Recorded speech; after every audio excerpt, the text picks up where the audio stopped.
All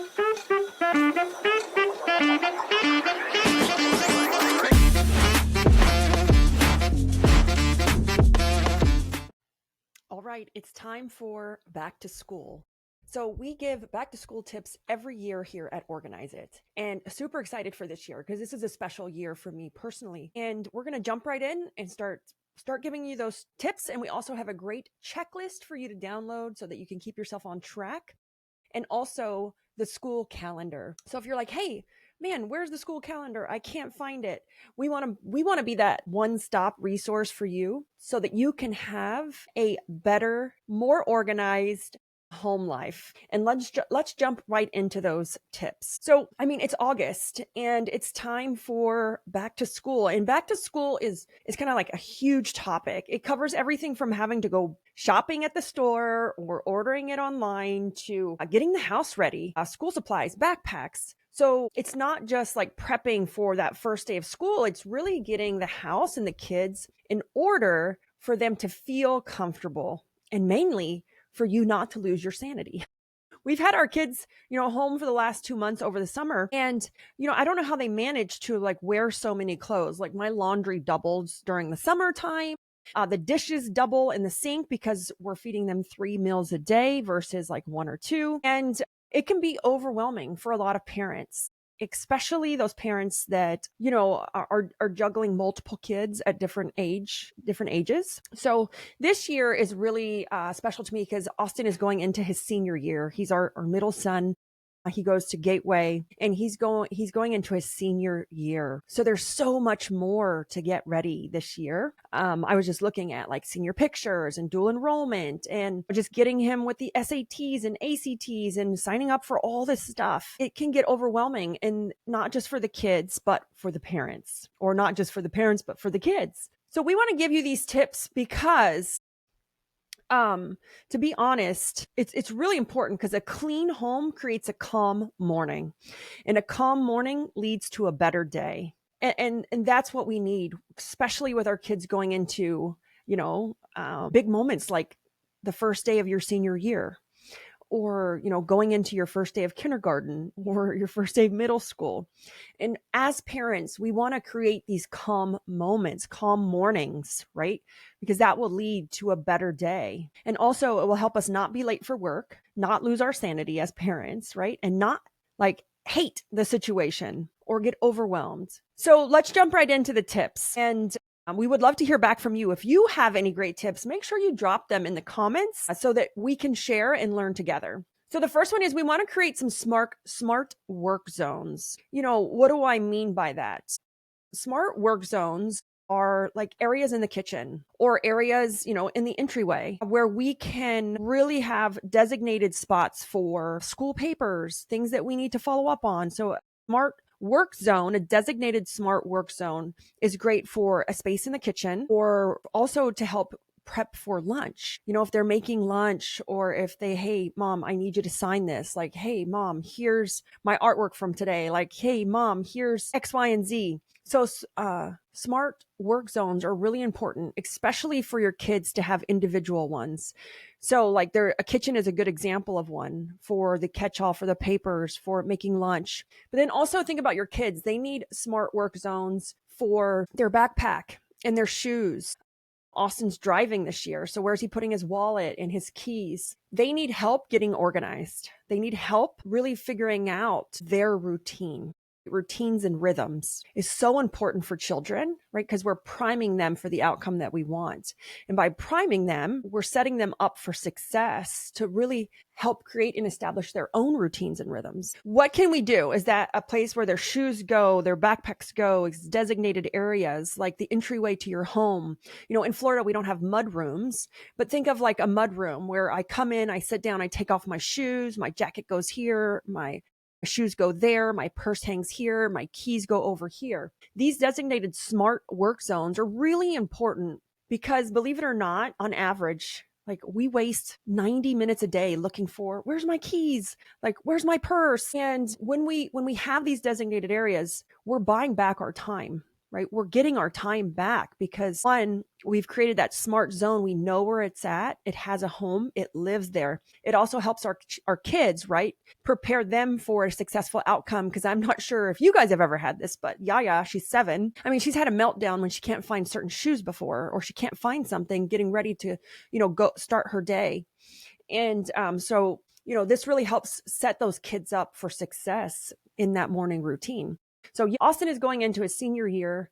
Yaya's homeschooled and she's going into her 2nd grade year. So we have kind of a mix array going on, but it's still important for us to have, no matter if they're going to public school, private school, or homeschooled, these designated areas, these smart zones for the kitchen, because Yaya makes her own lunch every day for school. Where does her she still has a backpack. Where does it go? How is it organized? Where does she put her jacket or her little sweatshirt? And this really helps set those kids up for success. And it also alleviates some stress off of you because you're not having to track it, find it, keep up with it. Where is it at? Why is it on the floor? Well, get it out of my kitchen.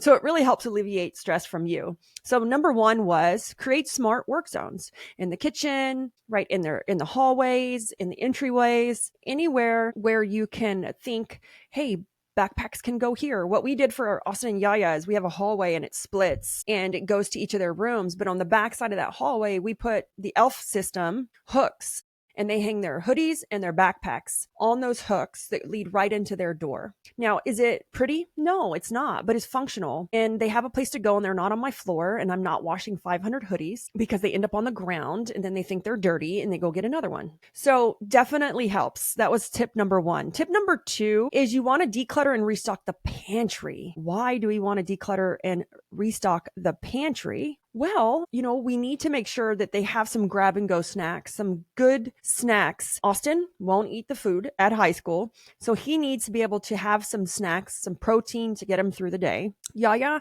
is making her own lunch. She needs to be able to find what she needs. But most of all, it's for breakfast, right? For breakfast. Mornings are always somewhat hectic, right? We tell our kids to get ready, to do their laundry, and never fails. They're missing something. They can't find something. So it's really important to declutter and restock that pantry, because once school starts, right, we're now on a new time commitment. We're at the mercy of the traffic and the bell. And we need to make sure that our mornings run as smooth as possible. So what are some great healthy items that we could restock the pantry with for a morning grab and go in case we're late? Right. And a snack that they could easily take with us. I've asked Austin, I said, because he was homeschooled last year, but not the prior year. And, I asked Austin, I said, hey, do you want to just pack your lunch for school? And he's like, no, Mom, that's not cool. I'll just take some snacks. So just making sure they have what they need. And a great start to that is decluttering and restocking that pantry. And then this third tip is the car. We need to reset the car because, the car, once school starts, we're on the go. Dance classes, sports, we're on the go. And we need to make sure the car is clean and ready to go. So create that car kit, have your wipes, have some tissues, have some snacks that won't completely melt in the heat, have some backup socks. We always keep some backup clothes, like a set of clothes, maybe a towel, because man, when Austin used to play Pop Warner football, he would get in the car all wet and sweaty. And I'm like, oh my gosh, please don't sit on my seat. Let me put the towel down first. So reset that car, get it clean and get it prepped, because once like season hits, right? Whether it's football, basketball, dance, soccer, we're on the go. So reset that car, first clean it, then create a car kit that will include anything you might need, even down to maybe some Band-Aids, a little first aid kit. So that way we're prepared and we're ready to go. I'd always keep a notebook in the car, because as the kids are practicing or they're in dance, I would do some work. I would do some journaling, some notes, and keeping that notebook in the car is always super, super helpful. The fourth tip is an Entryway Command Center. So I kind of covered this in the Smart Work Zone with like, hey, put your shoes here, put your sweater here. But this is more around having like a whiteboard or a calendar to really help with the kids knowing, so they know what's going on. You could use your refrigerator. You can use the back of the pantry door or the front of the pantry door. I'm very big on using wall space, because wall space is super important when it comes to saving space, right? We don't want to put more things on our flat surfaces. Use the wall space. And again, this could be whiteboards, calendars for the week. What's the schedule? Who's doing what? Who's where? Because this really, really helps your morning flow, but also it helps empower your kids to know what's going on. So an Entryway Command Center, typically coming through the garage, depending on where you come in, where does your family spend most of its time?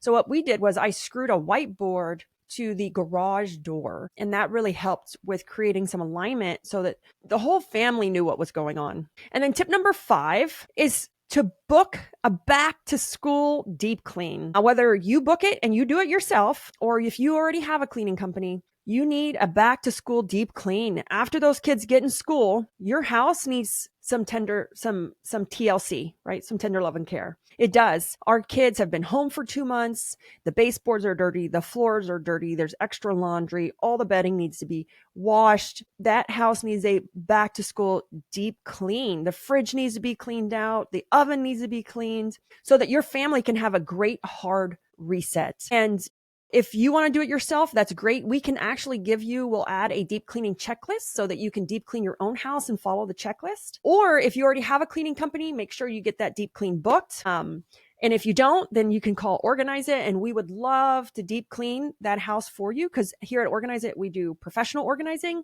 and cleaning. So you really want to make sure that you get that house back in order. Because again, remember, a clean an organized home creates a calm morning, and a calm morning leads to a better day.